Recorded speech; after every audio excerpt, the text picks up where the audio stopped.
New Thought Media Network. We are a global broadcast network of positive music, media, and entertainment, inspiring humanity's evolution along the journey of enlightenment and creating a world of love, peace, empowerment, and prosperity for all. New Thought Media Network. Positively inspiring.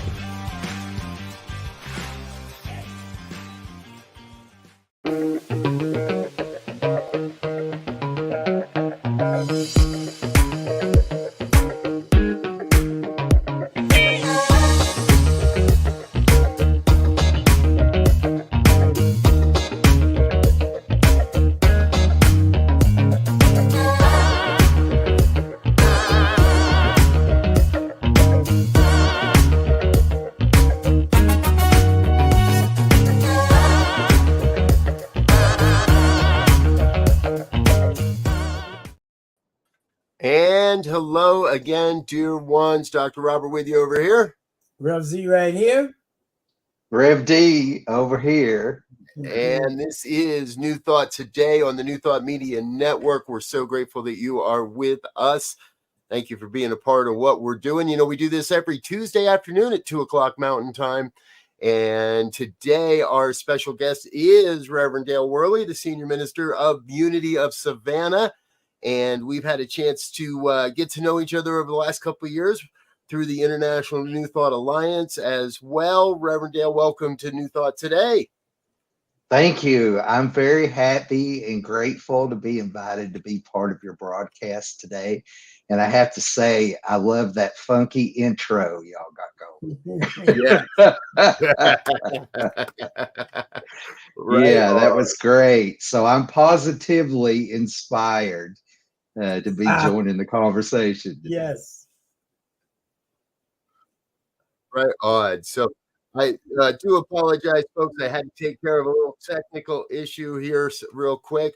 And I'm back, so I'll give you my full attention. Reverend Dale, tell everybody a little bit about yourself. What does our audience need to know before we launch into this great conversation with you here today? Well, I'm the Senior Minister at Unity of Savannah, Georgia, a center for spiritual awakening, where we recognize God as life, love, and the ground of all being, and we celebrate God by living fully, loving lavishly, and being all that we can be. We're on the internet at unitysavannah.org. We are known as the Music Center, the Music Church, because we have a fabulous band that I play in every Sunday. So not only am I an ordained Unity minister, I'm also a musician and a singer. I've been playing the piano since I was 8 years old. When I was in high school, I played in a band with my father. We played at a square dance every Saturday night in a little town in Tennessee.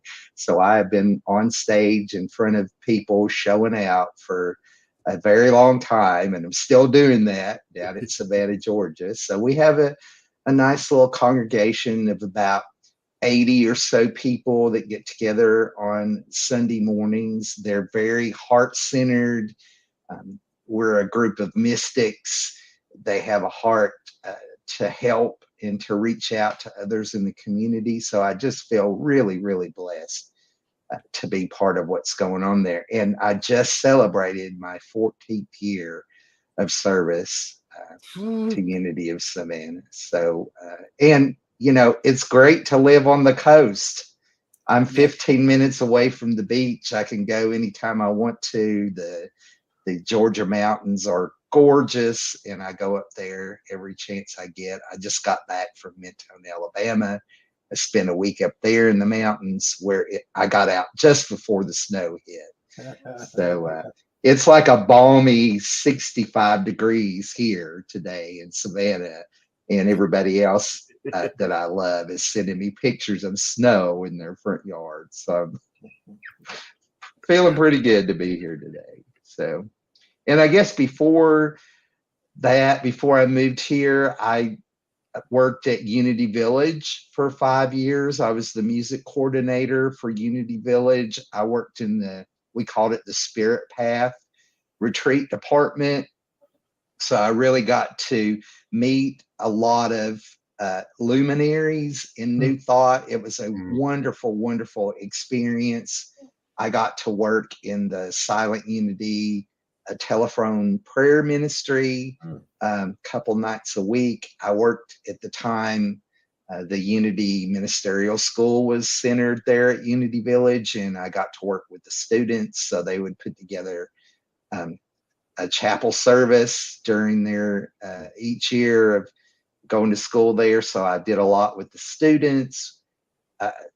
I was involved in World Day of Prayer, Martin Luther King Day, all these different really fun and exciting events. So I just feel really blessed to be where I am today and to have all of the great experiences that I've had with people in the New Thought community from all over the world, actually. And so I'm really focused these days on being a spiritual sharer or giver instead of a seeker or a finder. I think I found what I was looking for. And so it's really time to start letting that love flow out from me to other people and help other people learn to live the way that I do, because my life used to suck. Can I just say that? When I was in my 20s, I was a mess.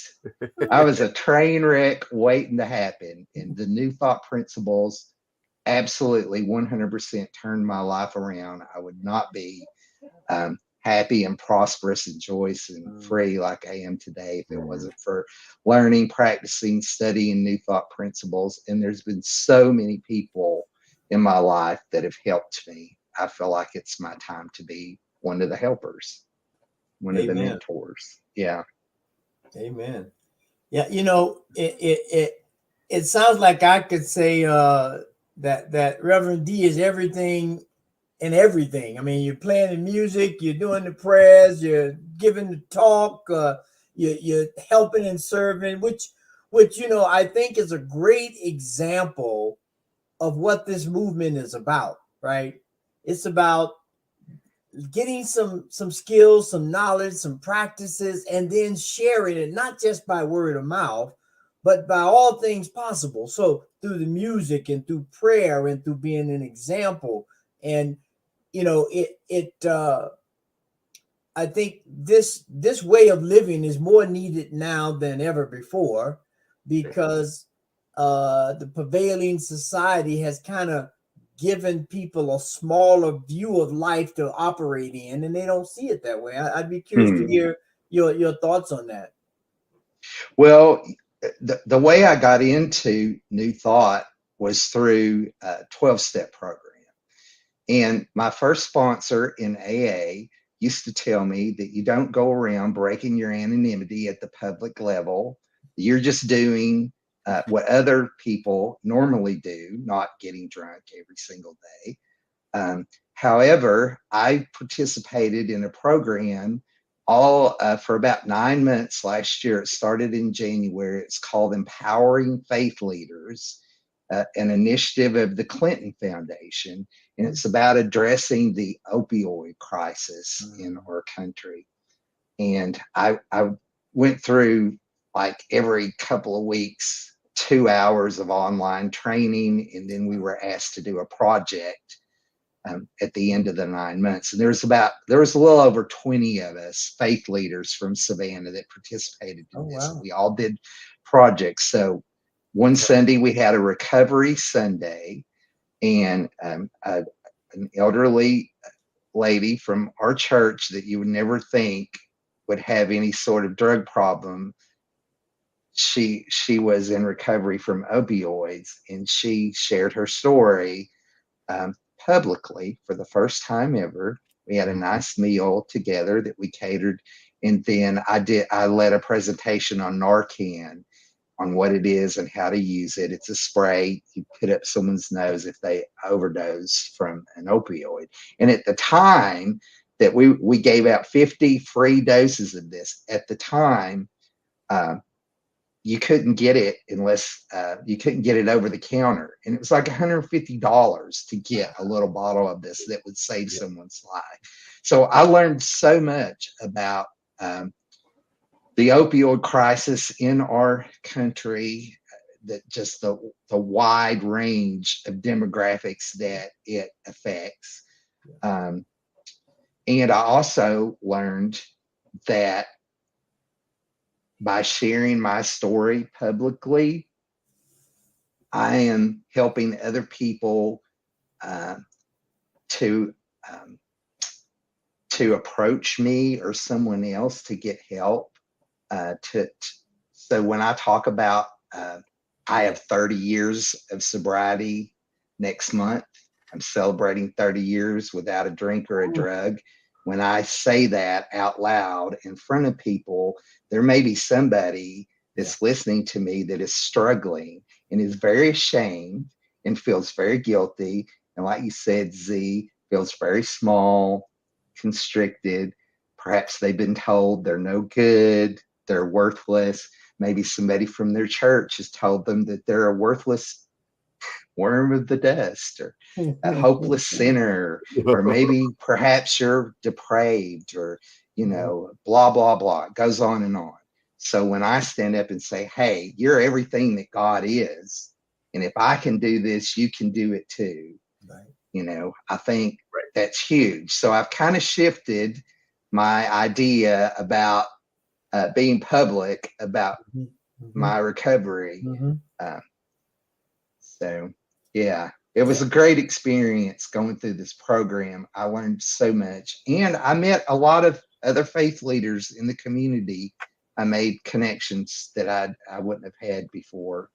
So that had a great impact on me last year. Yeah, and I love the idea where it was 20 or so faith leaders from different backgrounds who got to come together regardless of their spiritual path, and see that it doesn't matter what your path is. This particular issue is affecting everybody.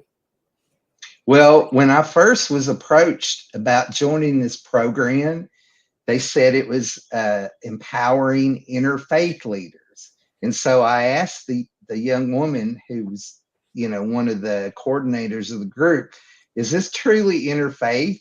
Because in Savannah, a lot of times when they say interfaith, what they mean is interdenominational. Yes. So she says, oh, we have a rabbi that's taking part. We have an imam that's taking part. Someone from the Baha'i community is taking part. And that's when I said, sign me up. Yes. Because I wanted it to be truly interfaith and inclusive.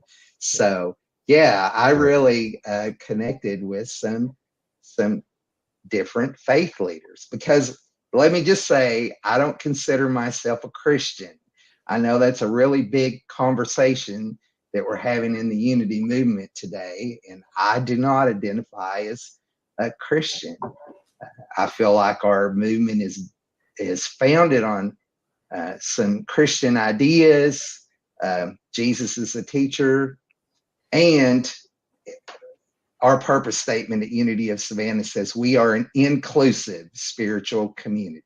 Yeah. So, if you're sitting in our room and you feel like you're ashamed for whatever reason, and you've been shamed by your church, well, you're welcome here. You don't have to be a Christian or a Buddhist or a whatever.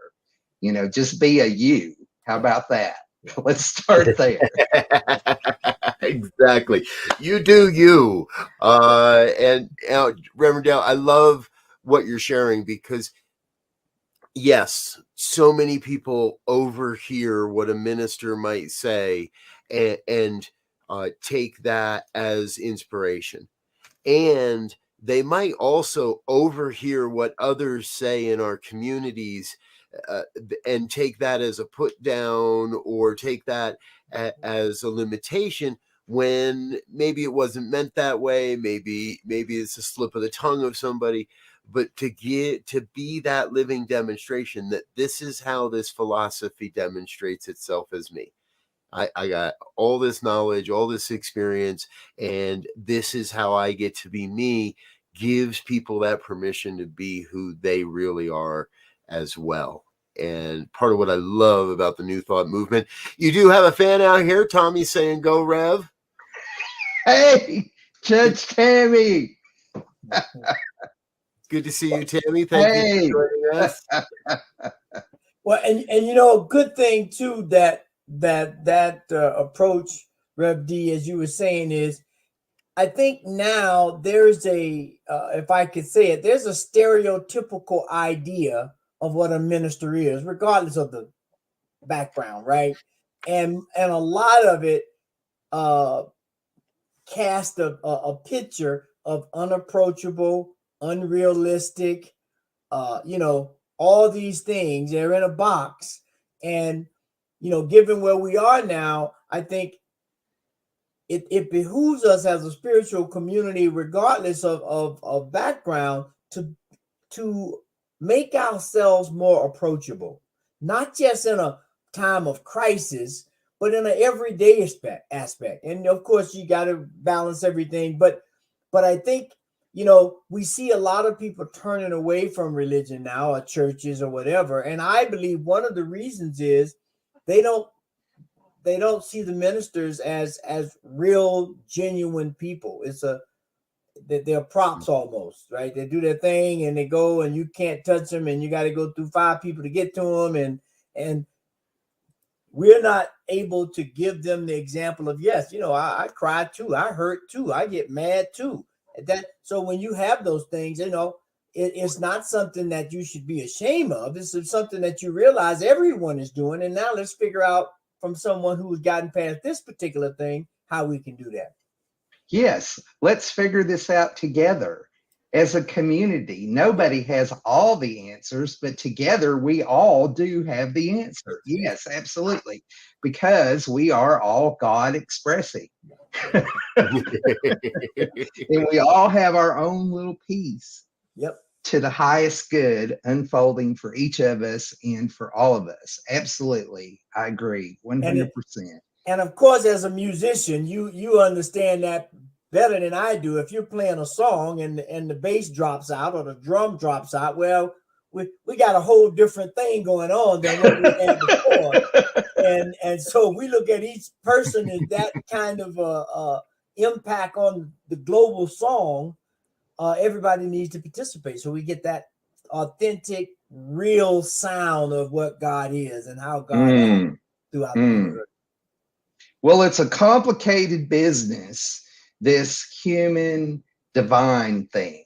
Yeah. Of trying to be human and divine at the same time. I mean, not trying to be, it's what we are. Yeah. You know, and so one of the things I've been focusing on sharing lately is, you know, if something comes up for you, if you're angry, if you're depressed, if you're anxious, if you're just pissed, whatever it is, lean into it, be with it, just like be fully human.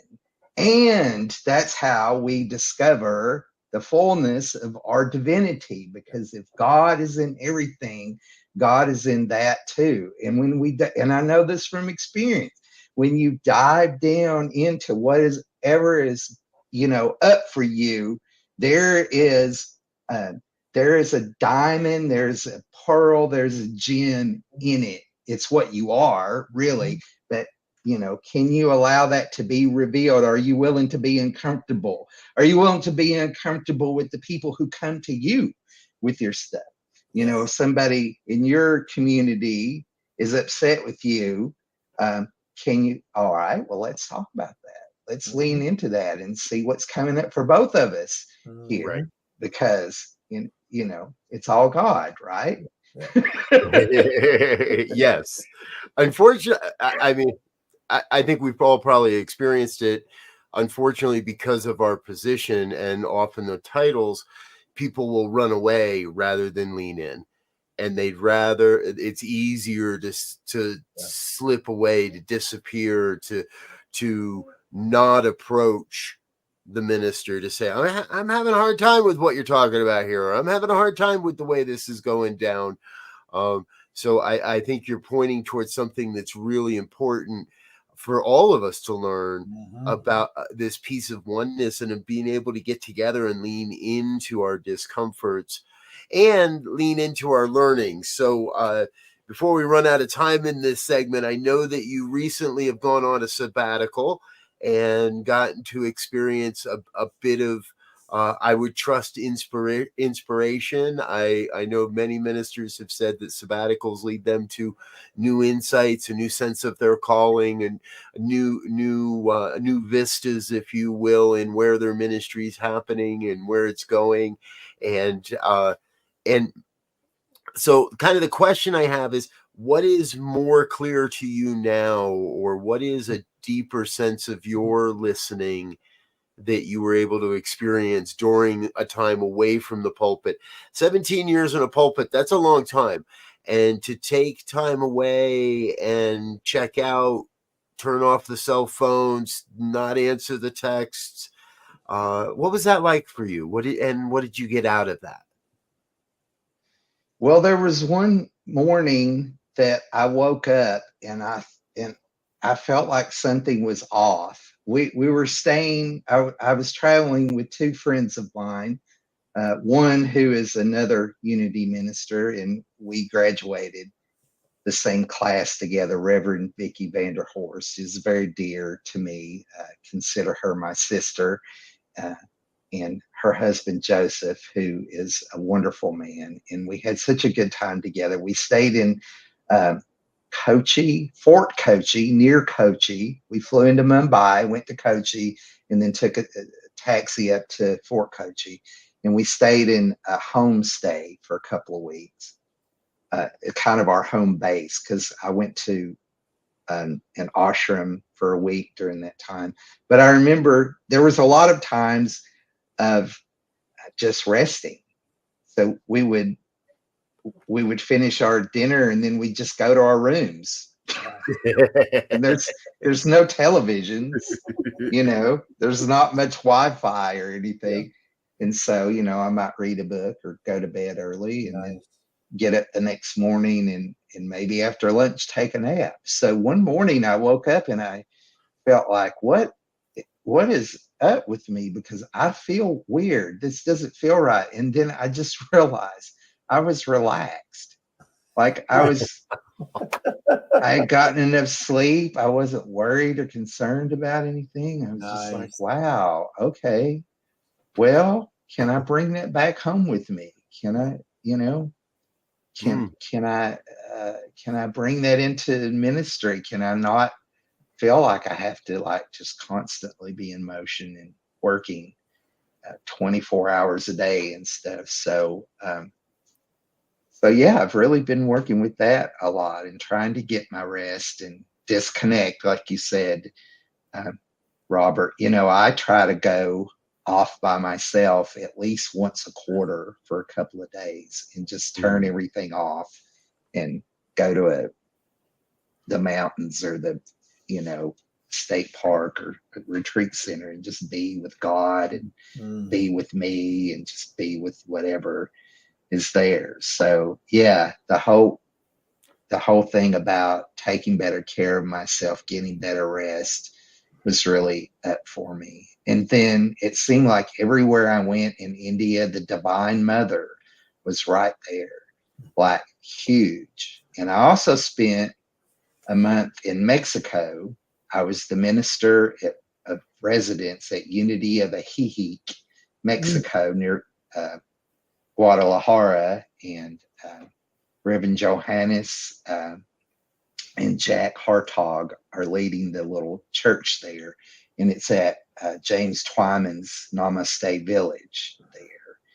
So I got to serve and be there, and like everywhere I look, there's the Virgin, Our Lady of Guadalupe. When I'm in India, I'm learning that the pantheon of the Hindu gods all have a consort who's just as important in their ideology as they are. So the mother is still with me now that I'm back in Amma. I went to her ashram. Her name means Mama, or they call her Ma. She's the hugging saint. Have you ever heard of her? Mm-hmm. She hugs people. It's her darshan. And I got a hug from her on her 70th birthday. Well, nice. Like 1,000 people at the ashram. And yeah, it was just, so I'm still like feeling the presence of the mother, just really, really, really strongly. And how important that balance is, because I think in our Western culture, when we talk about spirituality, sometimes there's a little bit of an imbalance. Yes. You know, yes. The father, the son, well, there's also the mother and the daughter and the sister. And you know, the interesting point that stuck out for me in that whole thing is the surprise, if you will, of getting back to your true nature, right? Of like, oh wow, I'm not stressed, you know,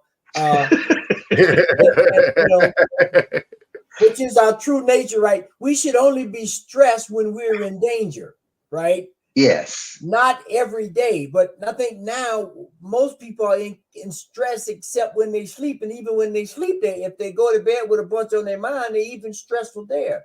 And so I love this point that you bring up, because it speaks real clear to establishing spiritual principles and practices, more practice than anything else, based on the principles that allow you as an individual to relax. It's different for everybody. Some people, meditation works. Some people, meditation, they get up more stressful than when they sat down, because they're trying to accomplish something. So we have to begin to work and find our as they used to say, our sweet spot, and then lean into it so that we can be refreshed and release, at least for some modem of time, this whole idea of, I got this next, that next, oh, I forgot this, that just keeps us in that fight or flight response, and sometimes can act as a barrier of letting the divine come in and be like a conductor or an orchestrator in our lives, and said, okay,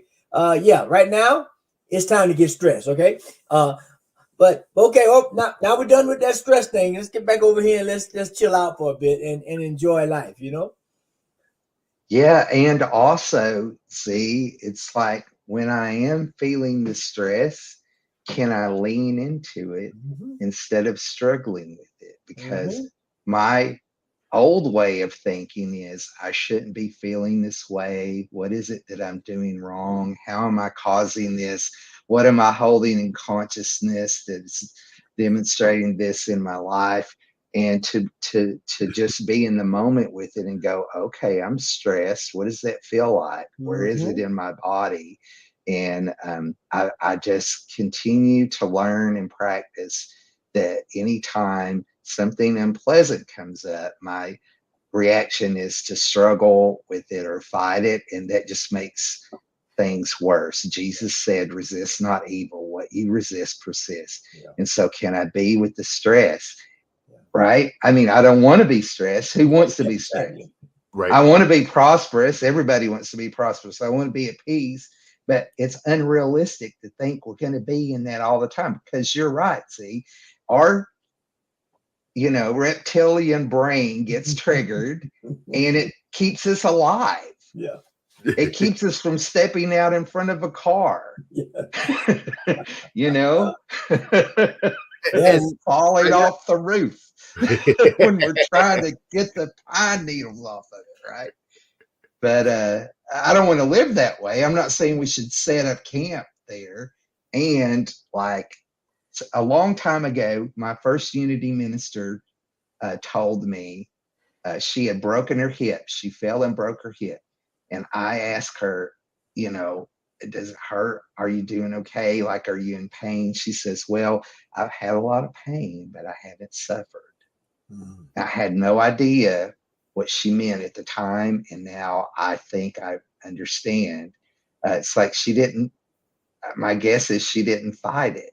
Right. Just said, this is where I am. I got a broken hip. It hurts. That's part of being human. But God is still there. Yeah. That's the thing, is God is still in it. The peace is still in it. The comfort is still in it. Everything that we're looking for is still there. Like, it's like you can't be just a little bit pregnant. Either you are or you're not, right? So either God is all or God isn't. Like, there, to me, there's no gray area. Yeah. Yeah. And I want to jump in here because Z, you said something that caused my head to spark a little bit. And I probably knew this at some point, but it escapes me, or I've forgotten it along the way. And that the stress is there when our life is in danger. The stress is natural and it's necessary, but it's when it's life threatening. Yeah. And we trick ourselves into thinking that report from my boss, or the red numbers on the balance sheet, or where is the money going to come from? We have, at least I know, I'm speaking for myself, right? When those fears show up, that's where the stress just can build and build and build. And if we don't have a mechanism, if we don't have our own internal practice, then we snap at our spouse, we yell at the kids, we kick the dog, all those traditional human reactions, rather than being able to lean in and say, okay, this sucks. Yeah. I don't know where the money's coming from. I'm not happy about this. There's a lot going on, and I'm going to lean into that sense of faith and that sense of trust that says, I don't know the way, but there is something out there that does know the way. I don't know the answer, but God, lead me to that answer, and really leaning into our spiritual practices, our faith. Yeah, and you sparked something, and you and Reverend Dale, I know, will understand this in terms of your relationship to sound. And we talked a little bit about it before we came on air. When you get a high-pitched squeal that comes through a microphone or a speaker, it starts as a very inaudible thing. And then it has a feedback loop that keeps it going, that increases and increases and increases until you hear that sound. That same thing happens in our life. And just the way you said it just made me think about, we have something that's not inaudible, but inaudible in the sense, I need to put some money in the bank so the check can cover, or whatever the case is. But if we get so stuck on the check may bounce, as opposed to let me get the money and I got the money right here, just let me go down there and put it in, I could get rid of it. But that negative feedback loop keeps going and going and going until it's an audible thing now, and now it's worse.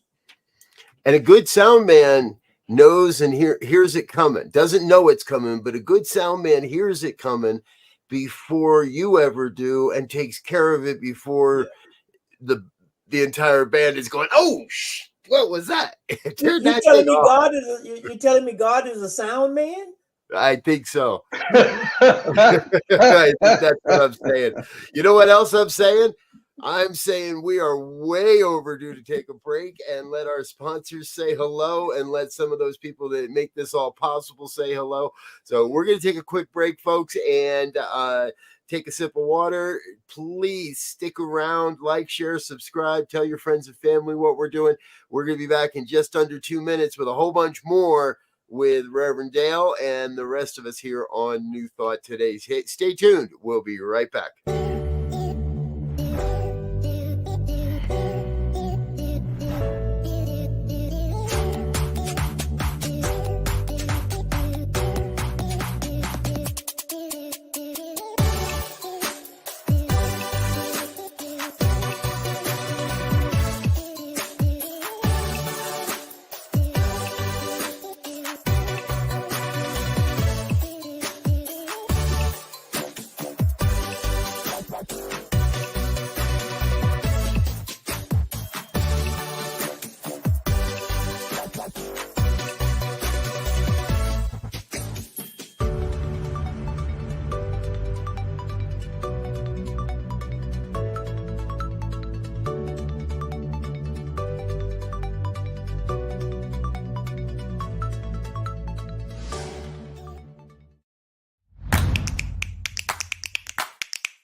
Yes, folks, those of us here at New Thought Media Network are taking a new thought on social media platforms. We invite you to come join our brand new community platform. You head over to our website, ntmedia.org, click on the community button, or just type in community.ntmedia.org. Join up.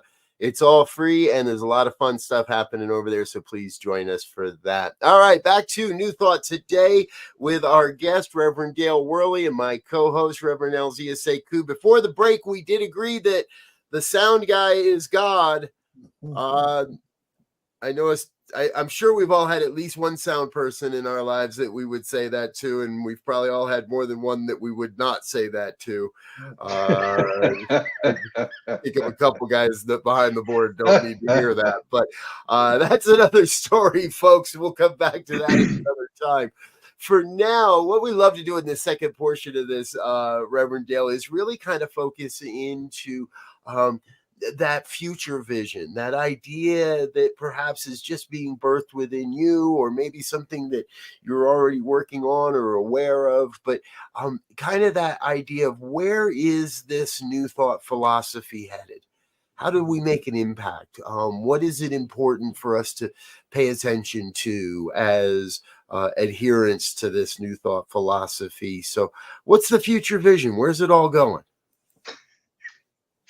I think that question is a little above my pay grade. Can I just say that? I don't know that I'll buy that, but you can say it. Sure. I just try to keep up with what's going on in my little corner of the world and add what I can to the mix. Who knows where anything is going? You hear some people talk about, oh, well, the church is dying and blah, blah, all this, that, and the other. And then you hear other people talking about, oh, we've got this exciting new thing coming. It's like it all changes all the time. It's all temporary. So, be in the world and not of it. That's the instruction that we received, right, from the master teacher. So, I'm excited about the things that are happening at Unity of Savannah. I'm also excited about the little ministers group I'm part of. We're called UMOS, Unity Ministers of the Mid-Atlantic States, and we produce a retreat in the fall in the North Carolina mountains every year, which is a wonderful experience for anybody that wants to come. I'm on the board for the International New Thought Alliance, and we're producing a retreat at Unity Village this year in July. There it is. The INTA World Congress is coming to Unity Village in July. And then I'm also part of I got asked to participate in the Fillmore Festival at Unity Village, which is in August.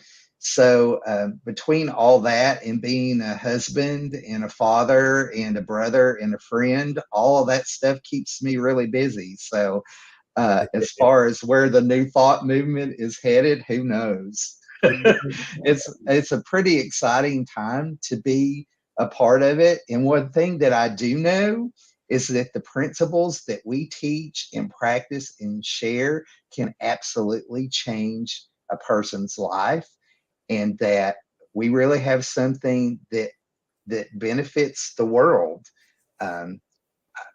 I talk to people all the time. I was talking to this young woman just this week on Monday. I guess that's yesterday. And she's like, there's got to be more to just getting up in the morning and working all day and then coming home and trying to take care of my son, my young son. Like, there's more than this. I know there is. And I'm like, yes, you're right. There is. And let's talk about that a little bit.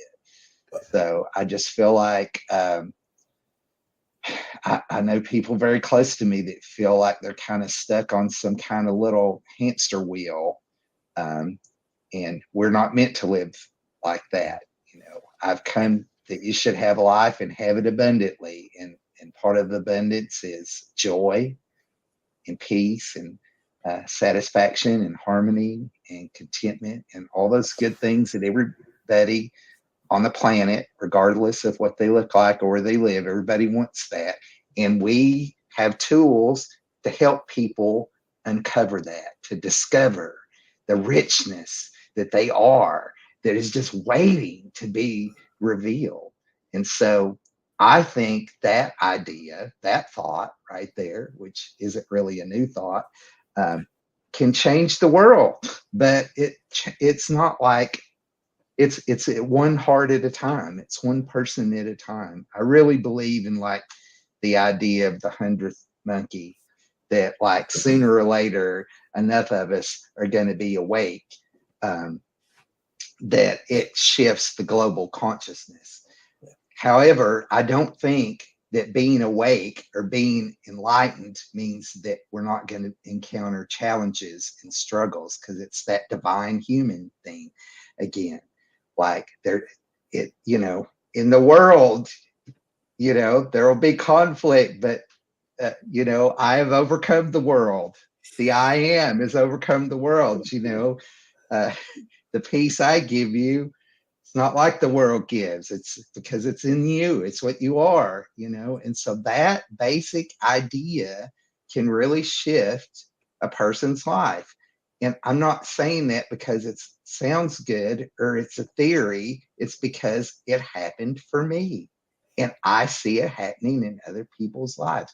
There is nothing I enjoy more than what they used to tell me in AA, seeing the light come on in somebody's eyes. Mm-hmm. To be with somebody when they thought that they couldn't do something, and then they did it. And they're like, yeah, you're right, I could do this. And I was like, yeah. And that's not all. One thing I just heard you really speak to is the fact that you said you didn't know where it was going, but you did describe it, right? It's going to a place, I believe, where we have to begin to live this stuff in all aspects of our lives. There's no special place or special time that we have to practice these principles or enact these practices in our lives to keep us moving. And I think we in this country, you talked about that human and divine thing. We have tried to separate those things so much that people don't see that they're one thing. They're the inside and the out. They're the heads and the tail of the coin, or whatever metaphor you want to use. And so they get stuck trying to make a juxtaposition to one or the other, and it's a coin. You flip it, and sometimes it's heads and sometimes it's tail, and if you don't like that one, you flip it again, and that's what life is about, I think. And I think you described it in a very succinct way. Beautiful. All right. So we don't know, but we do know. Yes. And that's part of what I love about this show, because if we stick with the question long enough, something always reveals itself. And Reverend Dale, I'd love for you to tell us a little bit more about some of the retreat work you're doing. So there's the International New Thought Alliance, the 110th Congress, and there is the Unity Ministers Group. When you get invited to retreats, this might be a silly question, but do you like the singing more, or do you like the speaking more? Do you like the presenting and the teaching, or do you like the deeper immersion that happens, I think, with the music? If you could only be one, which would you choose? There's no way I could choose either one. I mean, music is like it's just what I am, but also I'm so passionate about the teaching that it's like I'm a little kid, like, hey, look what I found, and then I can't shut up talking about it. So I'm very passionate, both as a musician and as as someone sharing new thought ideas, but it all goes hand in hand. And I really love the one of my affirmations that I use is I delight in the experience of divine omnipresence, and I delight in the facilitation of the experience of the divine omnipresence. So I seem to have a real gift to do retreat type of work, and I've been doing it for over 20 years now in small and large ways. So there's something that happens, when two or more are gathered in my name, in my consciousness, in my nature, then the I am is there amongst them. So then when we all come together and we all have the intention that we're here for a deeper experience of spirit, a deeper understanding of what we are and what we can do, and why we're here, that there's a magic that happens. The vibration is raised, the consciousness is expanded, because we're all setting the same intention together as a group, as a unit, as an organism. So how powerful is that? Z, you were talking about some days, like you might sit in meditation and you feel worse than you did before you sat down. But I tell you what, when I'm sitting in meditation, we have a little meditation service at 9:00 every Sunday. When I'm sitting in meditation with the 5, 6, 7, 10 people that show up for that, I'm there. Like, it is so powerful. So there's something about being in a group with people that all have the same idea. Let's experience God. Let's experience the truth of what we are. It's just magic, and it's precious. And we're so blessed to be able to have that experience and to share it with other people. And so I always say, man, if you've never been to a New Thought retreat before, like, you need to go. Like, have you never been to Unity Village before? You should go to Unity Village. Every New Thought person should go to Unity Village once in their life, just to feel the energy on the grounds, because people have been praying there for over 125 years. The Daily Word is celebrating 100 years this year. So there's an energy there that comes from constant prayer. It's the same as going to a monastery or a temple or a synagogue or whatever. It's that energy of we're all in a group. We're focused on the same intention of knowing spirit, knowing ourselves, and then it just opens up. And as a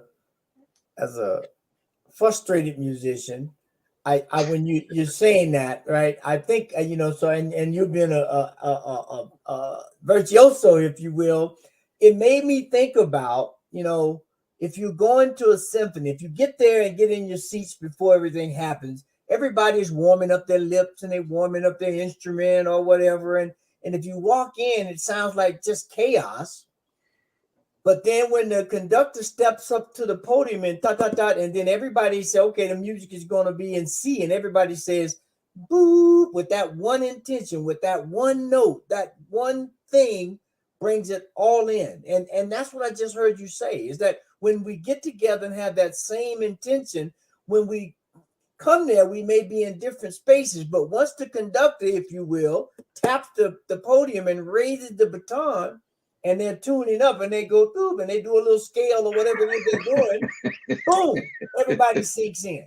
And everybody now on stage and in the audience is ready to be uplifted, to be filled up, to be inspired, or whatever it is that needs to take place in that moment. And so I love that. I love that.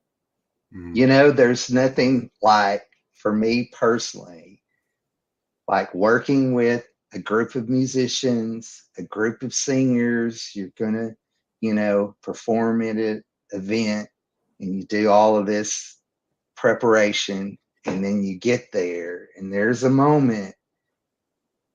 And I love this moment. It doesn't always happen, but it happens more and more these days, where it just kind of clicks. And like, I'm so present and so available. It is the most beautiful experience.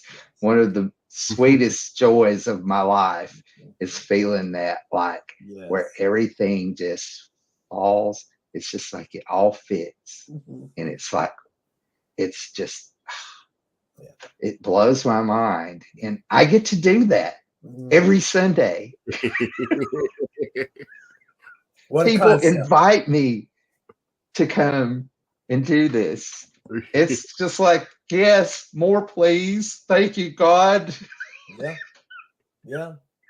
What we focus on grows. Like, let me really focus on this because I love it.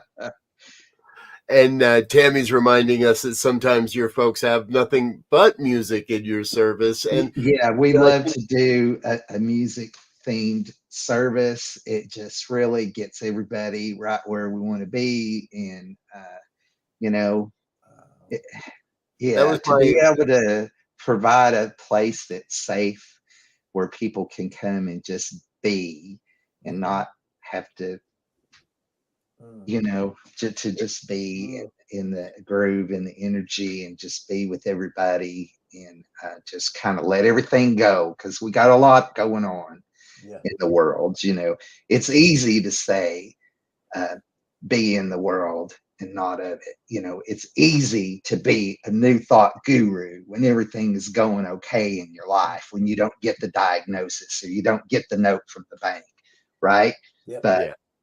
But our teachings are still powerful and practical, and they work even when the stuff hits the fan, especially when the stuff hits the fan. So I always say, what good is it if you can't use it when everything's going to hell? Like, it's easy to be like, I am whole and complete and God loves me and everybody when everything's going my way, right? Exactly. I want to say that I fell in love with you that night in Chicago, the first time I saw you as a band leader on stage, and you had at your command not only a repertoire of music, but I could tell the respect, the admiration, and the cooperation of a really talented group of musicians, and it knocked my socks off. So I'm just going to say thank you to that. So I'm a fanboy. I also do recognize we want to say thank you, folks, for the people that make this network possible and allow us to bring you this type of programming. And we still have our final thoughts to do. So let's take a quick break, say thank you to our sponsors and individual donors, and then we'll get back with a little bit more with Reverend Dale and our final thoughts on New Thought Today. Please don't go away. Stay tuned. We'll be right back. Please help us say thank you to our organizational sponsors, including the Hefferland Foundation, Affiliated New Thought Network, International New Thought Alliance, Science of Mind Archives and Library Foundation, Center for Spiritual Living Denver, Center for Spiritual Living Midtown, New Thought Philadelphia, Planned Happiness Institute, Summit Center for Spiritual Living, One Heart Retreats, Center for Spiritual Living on the Lake, Unity Kitchener, Unity Spiritual Center Ottawa, Om Center for Spiritual Living, Satya Center, Begin Within Ministries, Center for Spiritual Living North Jersey, Unity of Savannah, and the Center for Spiritual Living Seattle, as well as all of our individual donors. Thank you for being part of the New Thought Media Network. Please like, share, and subscribe. New Thought Media Network, positively inspiring. So, Rev Dale, it's not often that I get somebody on the program who is the direct sponsor of one of our organizational sponsors. So, on behalf of New Thought Media Network, please take our love and appreciation back to Unity of Savannah. Let them know how appreciative we are of your financial support of what we're doing here on New Thought Media Network. Absolutely, because I think that this is a divine idea, your success is assured and you cannot fail. The highest good is unfolding for you, for Z, for all of you individually and as an organization. And I'm just happy and grateful I got in on the ground floor of this. So, amen. Amen. That's all I'm saying. We will take that. We will take that affirmation and that prayer and run with it. So, Yes. And speaking of running with it, we've got just a couple minutes left. Time for our final thoughts. Rev Z. Yeah, I think, the final thoughts, Reverend Dale just kind of made it crystal clear for me. And I may have said this before, but I feel it more now, is that we have to begin to live this teaching. We have to begin to understand that, that we have been prepared even before we had to come back to the consciousness of new thought for anything that may come our way. And these principles and teaching just rekindle that fire or remind us of who and what we are, human and divine, and that the only way we can be happy is to activate all of it and be able to deal with all of it. And so I appreciate that. And that's what all that, that's all I got to say about that. All righty, there we go. Reverend Dale, for you, final thoughts. I'm so grateful to be invited to participate in the program today. I really thank both of you for listening to me because I do get carried away sometimes, but I appreciate the opportunity to share and look forward to the next time. Yeah. So thank you very much. Thank you. I would say that some of your fans are loving the chat as well. So thank you, folks, for tuning in and joining us. And yes, we'd love to have you back. And we've got some other shows we'd love to have you be a guest on as well. So we'll be in touch about that, all of that. My final thought about today is, and I think you did speak to it right at the end there, Rev D, and Z reiterated it. Everything possible is absolutely available to us. Whatever it is that we're into, whatever it is that however we want to make a difference, however each individual wants to show up, we have the opportunity and the availability to make that happen for ourselves. And therefore to happen in relationship, in connection with others, with a community. Reverend Dale, you absolutely are a joyous demonstration of how our faith in these principles absolutely must demonstrate as the conditions of our lives. And so, again, I want to thank you for being with us, for sharing these stories, and for being an inspiration within this New Thought movement and the world as a whole. Thank you. Yep. Thank you. And, I always go back to my 12-step teaching, which taught me that our real purpose is to be of maximum service to God and to others. So I didn't get sober just to be sober. I got sober to help others get sober. Amen. And I didn't wake up to the truth of my being just so I could live a comfortable life. I woke up to the truth of my being so I could help other people wake up to their magnificence as well. Amen. Amen. That's a mic drop. We're out of here, folks. Thanks for being with us. Until next time, we'll be back again next Tuesday. Until then, we wish you peace and richest blessings. Bye now.